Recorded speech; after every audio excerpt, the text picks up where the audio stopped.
Bonjour, au Gossette Bois cette semaine, j'ai invité mon ami Martin, puis là il me montre comment teindre du bois.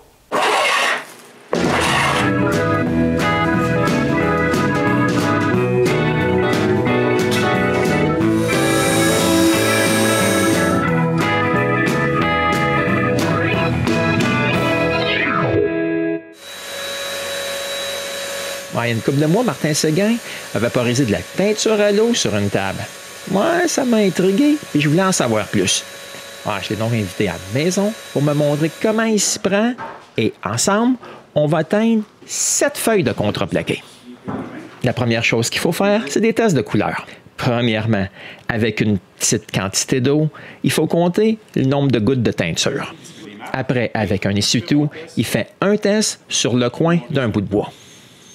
Pour l'exercice, on va essayer 3 quantités de gouttes différentes. Donc, on rajoute un certain nombre de gouttes à notre mélange. C'est notre morceau de test. Avec le nombre de gouttes bien indiqué, on remet une autre section de teinture. Puis, on refait ça une autre fois. Quand les 3 couleurs de teinture sont sèches, Martin, il conseille d'appliquer une couche de fini pour vraiment voir la vraie couleur de la teinture.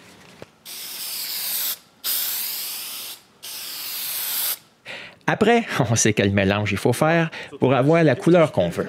Il s'agit juste de refaire la même proportion de mélange, mais avec pas mal plus d'eau. En fait, assez pour la quantité de bois qu'on veut teindre. Martin me conseille de changer la pointe de mon vaporisateur. Mais j'ai jamais utilisé la pointe d'1,5 mm. Pour être honnête, j'ai pas vraiment aimé cette grosseur de pointe-là.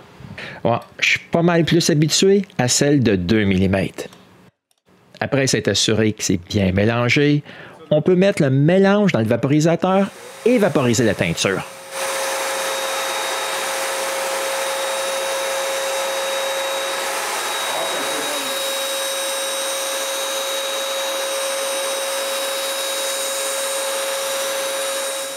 Voici le premier test. C'est pas si pire que ça. J'aime bien. J'imagine que ça aurait été encore mieux si j'avais utilisé ma pointe habituelle. Mais pour finir le test, je transvide la teinture dans un récipient au cas si je voudrais la réutiliser. Pour finir notre premier test, je vais vaporiser par-dessus la teinture un vernis clair à base d'eau.